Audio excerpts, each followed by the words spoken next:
Today we're going to talk about something very key to the safety of your joints, more tension in your muscles, bigger, stronger, faster, better performance, all these great things. We're talking about neutral tension. Neutral tension is something I've been working on for the past month or so, and it's all up here. It's a complete mind game, because muscle tension is a mental product. It's not a physical product. It's a mental product that's expressed physically. So what we're talking about, neutral tension, it's this idea that when we do our exercises, particularly push chain, pull chain, and squat chain, we have three main kind of masses of tension. Don't think so much what muscles am I working. Think mass of tension, just chunk of tension in your body, and how are you using it. In general, what I've observed with push, pull, and squat chain is we have three main masses of tension. And we have two masses of tension that kind of push and pull against each other, and then we have a third one that kind of goes right up in between the two. So let's look at this, what I'm talking about here, with the push chain, with a push-up or a dip. Mass of tension number one is in the shoulders. Right? Mass of tension number two is in the chest.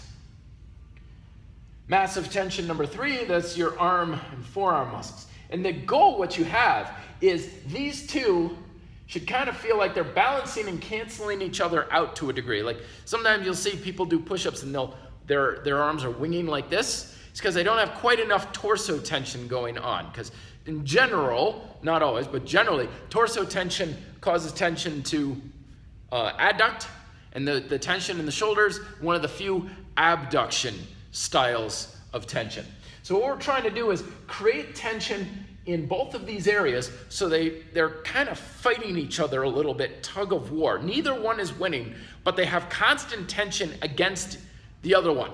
And then this one in the arm goes right straight up through. I know you can't quite see that. So the way I'm visioning this when I'm doing my push-up, right? It's kind of like I got tension mass number one in my chest, tension mass number two in my shoulders, and then my arm is just literally going right up through the two as I do my push-ups, my dips, and so forth. Even here, like this is number one, this is number two, number three, and I'm driving my arm kind of up and forward between the two, kind of like a bowling ball between two pins, so to speak. In the back, it's the same thing.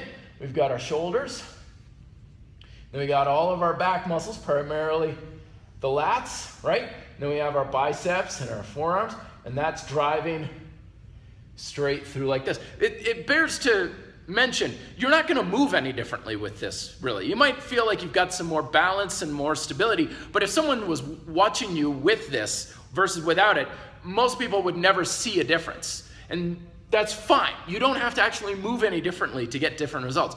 But the tension does have to feel different.